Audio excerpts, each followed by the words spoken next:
Hey, what's up guys, Biology here, and it's been 3 months since my last upload and I do apologize. But during that period I was able to play BF1 and unlock all the In the Name of the Tsar DLC guns for all the classes. Some of the assignments to unlock these guns will take you a while, but it's worth the time. Now let me share my thoughts on all the guns that I just unlocked, on which guns I like and I don't like. But I will not be too technical this time. First off, the new guns for the assault. We have the Model 1900 Factory.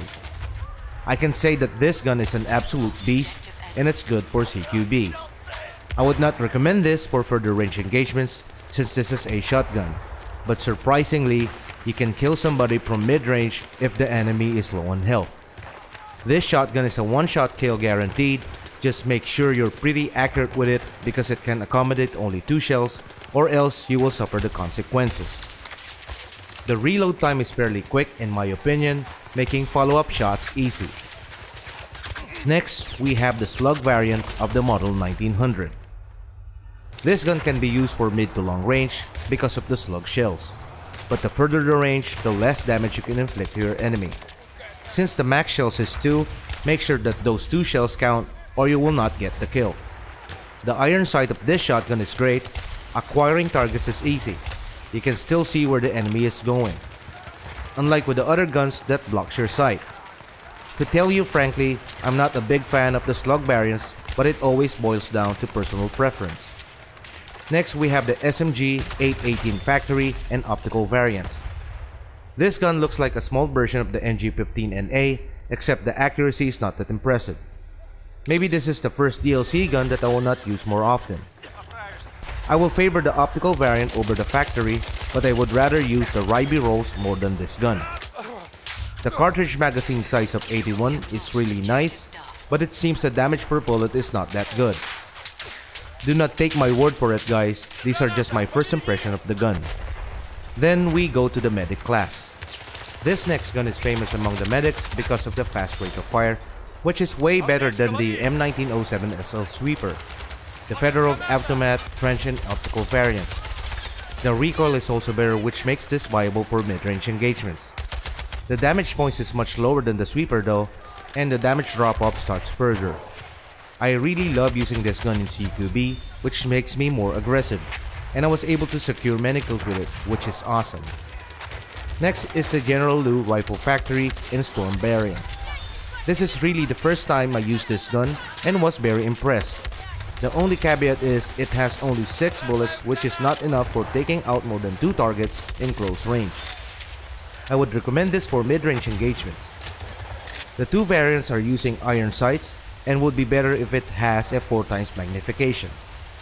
It will be nice if in the near future a marksman variant will be released for this gun. Then we'll go to the support class. We have the Parabellum, MG14 low weight, and suppressive variants. This LMG has the speed, making this the fastest among other LMGs. Before, the BAR has this title, but was superseded by this gun. This gun has 100 bullets per magazine, which is the norm for most of the LMGs. It has a jumpy recoil, which is okay from short to mid-range, but not good for long ranges. You need to control the recoil by holding down the mouse or by burst firing it.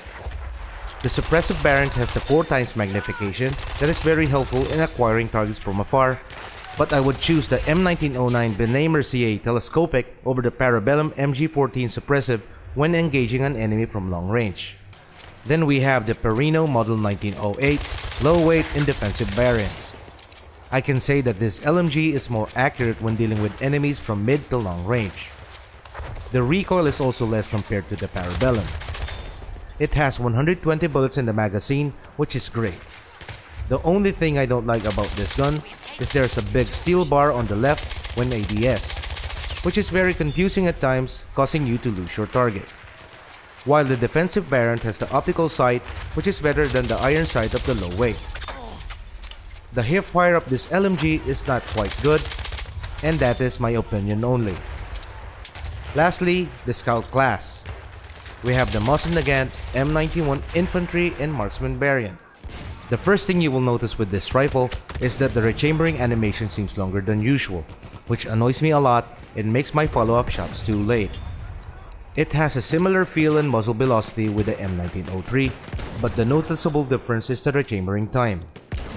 To me, the Mosin Nagant has no significant difference with the other scout rifles. If you have unlocked this rifle, can you share your thoughts in the comments below, if this new rifle is a good addition to the existing ones.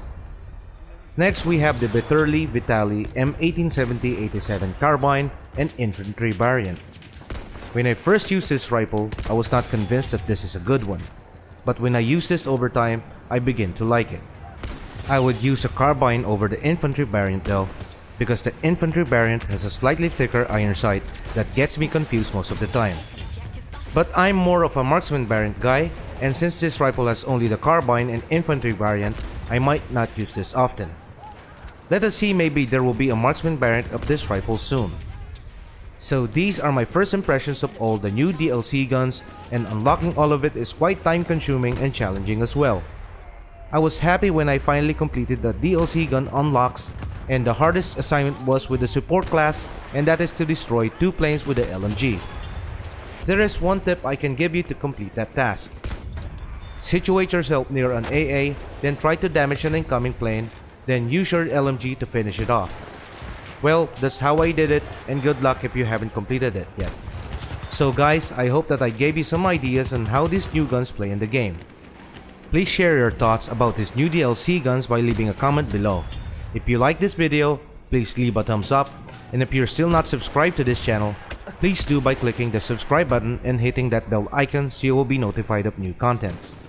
This is Biology, thank you for watching, and see you on the next one.